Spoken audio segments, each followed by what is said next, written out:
So why is the government doing so little? Hello. Hello. How are you? Fine, Thanks very much for having me. You are welcome. Thank you. You're aware that there is this trafficking that goes on in the country, but you don't have any rescue missions or operations to prevent this from taking place. The government is doing a lot. What we do is coordinate, what we do is train our district functionaries to monitor whatever is going on and report. The police are there. They are doing all that they can to rescue the children. The police are not rescuing the children. They are not. No. The challenge is also the shelters, where to keep the children. They are not well resourced. And so sometimes putting the children in those shelters sometimes even looks worse than if they leave them or give them to NGO.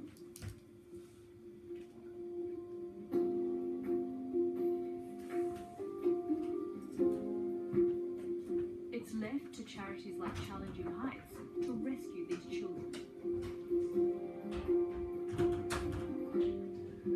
14-year-old Damson is doing well. He's no longer living with his aunt and has moved in with his dad. He's a good boy? Good boy. Yeah. Why a good boy? That's not you so much. Now, Osha, the day upon so much man, and don't lose my per se. The consume war, etc. The Mano, Moqua, a ye, Mukoyanzi, and Damson City. Miniskibia, and it's a man and a munition school. Okay, yeah. It's still a struggle, but now Damson has a place he can call home. Where do you sleep? In this. In this.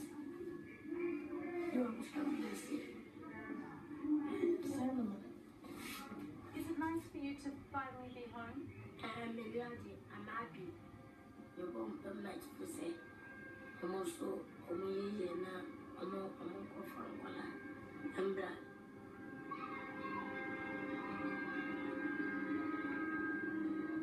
Damson has the chance of a bright future.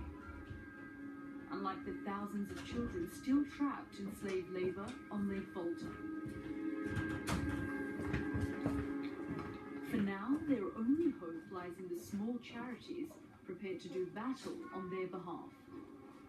I want to see a Ghana where every child has the capacity to dream about his or her future.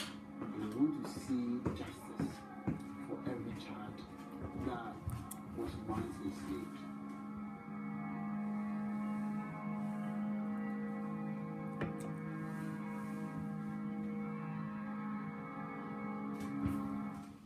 Little examines the forces behind the momentous events of the last year and explores the new political landscape as we enter 2017. Our world, the year the world changed, this time next week, here on BBC World News. It takes many months to prepare the children for family life again. Some had been away from their homes for years. These are their rooms. Okay. Do you see something missing here? There's no pillow. There's no pillow, yeah. Why is that? Deliberately. Most of these children, when they go home, they don't even have beds to sleep on. So we decided, okay, no pillow. So that the experience here is similar to when we go home. 11-year-old Bonnie has been at the shelter for more than 6 months. His parents are waiting for him to come home. Wow, what's his name? I want to know how he feels about returning to his family. Do you miss your mom and dad? Have you seen them yet? What did you say to your mom and dad?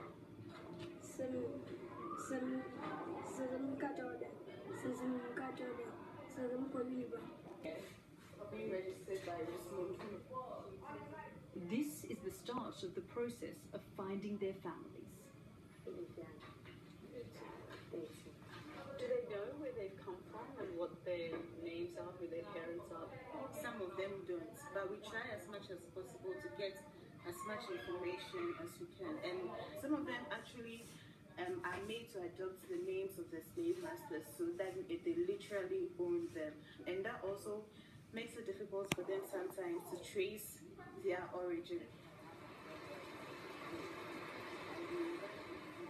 While they're here, they'll get smartened up, hair trimmed, nails cut, and any injuries treated. Hello. I'm not hurting you. He doesn't have a nail. Yeah. What's happened to your leg? Okay. What were you doing when your leg hit the boat?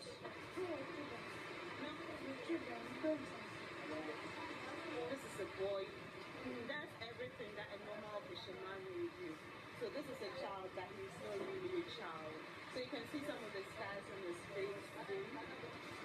7-year-old boy's hands are supposed to be set, but this is child's hand. How bad can it get when they're doing this job? Some actually do die on the job.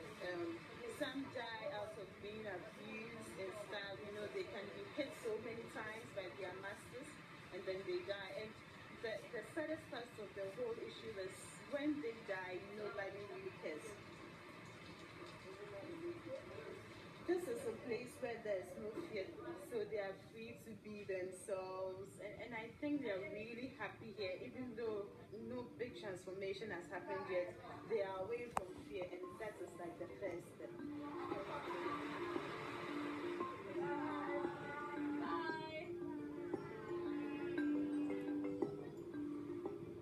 Before they can move the children from Yeji, the charity needs authorization from the police. So we have 14 boys, 2 girls.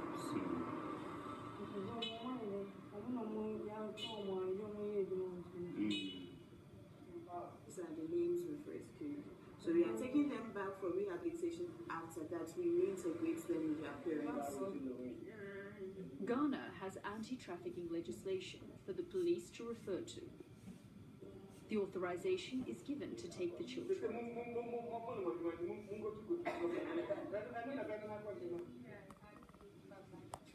Thank you.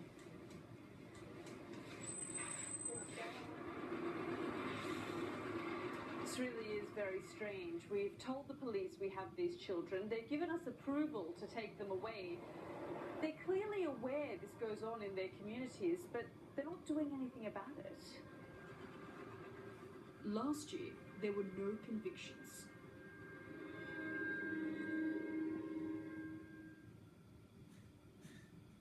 Isolated houses, that's where they are. Okay, in that far corner there. The fisherman has agreed to talk. He says he lives here with his wife, and there are several children here.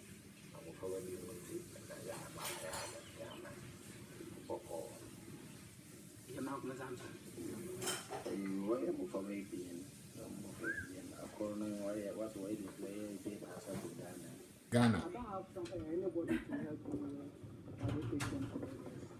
How will they help you today? I'm a blind. I'm okay. Well, we are again. I'm in blind.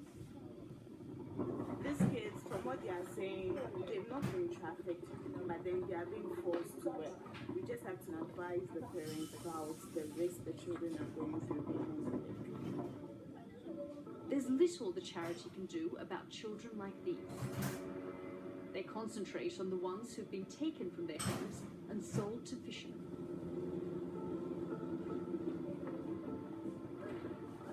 After a couple of hours on the lake, we reach our destination, and Stephen goes ahead to track down the man we're looking for. We have a long walk.